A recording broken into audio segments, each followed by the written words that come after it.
How do we treat a person that we do not know?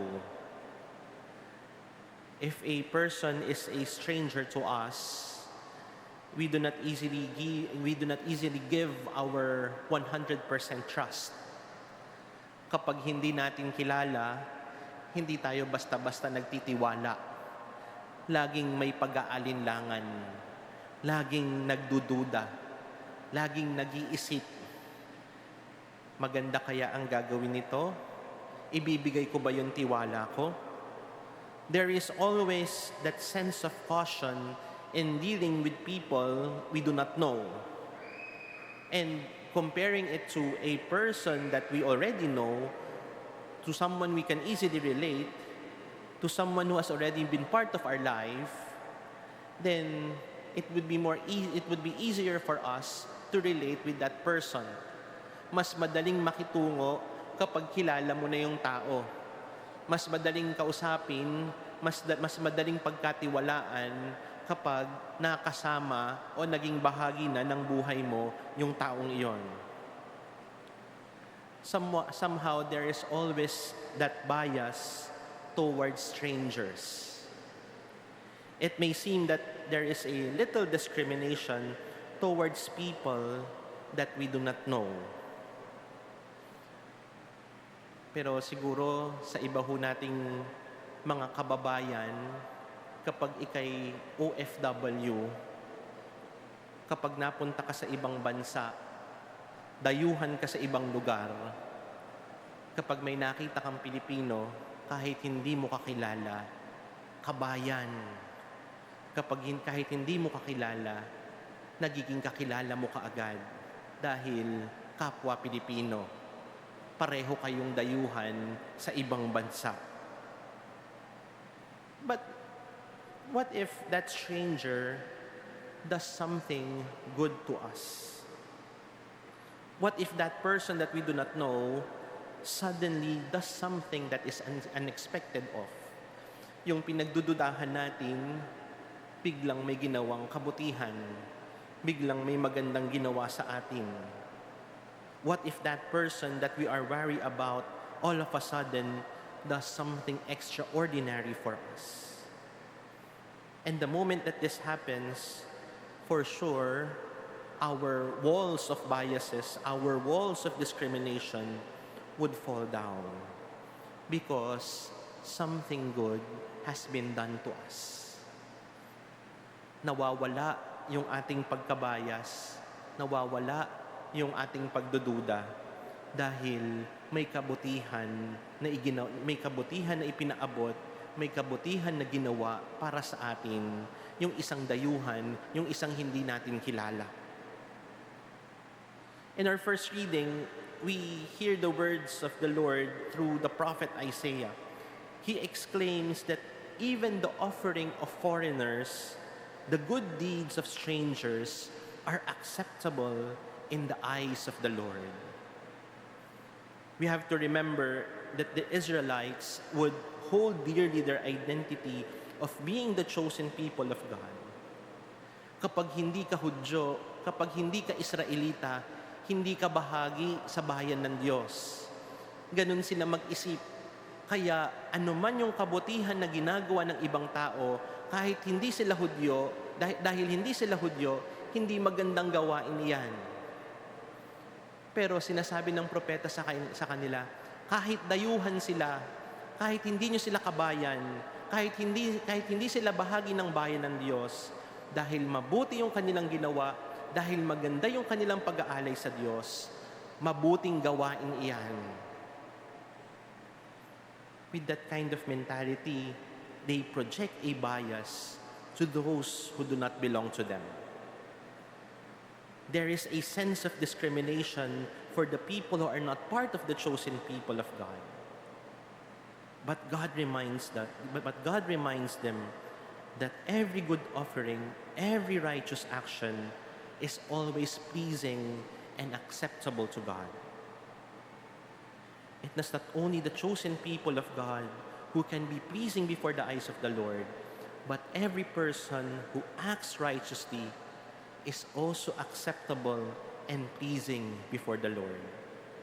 even if they do not belong to the group, even if they have a different denomination, we will all be pleasing in the eyes of the Lord if we act justly in the sight of the Lord. Minsan may mga iba din ganyang nag-iisip. Kapag hindi ka namin kasapi, kapag hindi ka namin kaanib, hindi ka maliligtas. Pero paalaala din para sa atin, tingnan din natin yung ating kamalayan. Baka mamaya, ganun din tayo mag-isip sa ating kapwa. But what if we have become too familiar with one another? This was the struggle of St. Paul in our second reading. He was depressed with the way his fellow countrymen have received the good news. Dahil masyado na silang sanay dun sa kanilang natanggap, masyado na silang sanay dun sa kanilang ginagawa, para bang binabaliwala na nila yung kanilang natanggap. Kaya nga, paalaala ni San Pablo sa kanila, kayo yung ipagmamayabang ko sa aking mga kababayan. You who are Gentiles are better than my own countrymen, because they have become overfamiliar with they have become overfamiliar with the good news that they have received, that somehow it has become insignificant for them. It was a precious grace that they were throwing away. But St. Paul does not lose hope. Rather, he sees the response of these people who do not belong to his race as a tool for his fellow countrymen to appreciate the grace that they were losing. Sabi nga ho nila, familiarity breeds contempt. And along these lines, let us also remember, familiarity would lead to pride. Familiarity would make us myopic. Familiarity would blind us to the things that we ought to do. Dahil masyado na tayong nagiging pamilyar, nagiging manhid na rin tayo. And we hear these two experiences in our gospel. We heard the Canaanite woman asking for help from Jesus to cure her daughter that was tormented by a demon. And our gospel was very specific about the description of the woman. She was someone who does not belong to the people of God. She was someone who do not belong to the people of Israel. She was an outsider.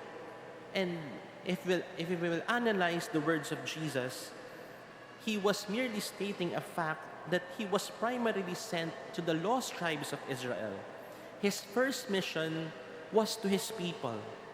His primary mission was to be with his fellow countrymen. But the woman insisted. She was not asking for the same stature as with the Israelites. She was merely asking for the scraps. She was asking for the small graces that the Jews may have overlooked. She knows that she does not belong. She knows that she was a mere outsider.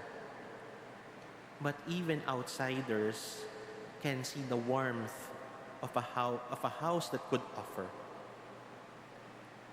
And as we look back to our first question, how do we deal with people we do not know?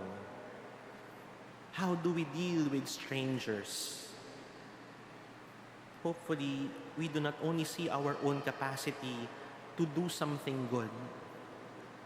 Kapag hindi natin kakilala, maraming pagdududa.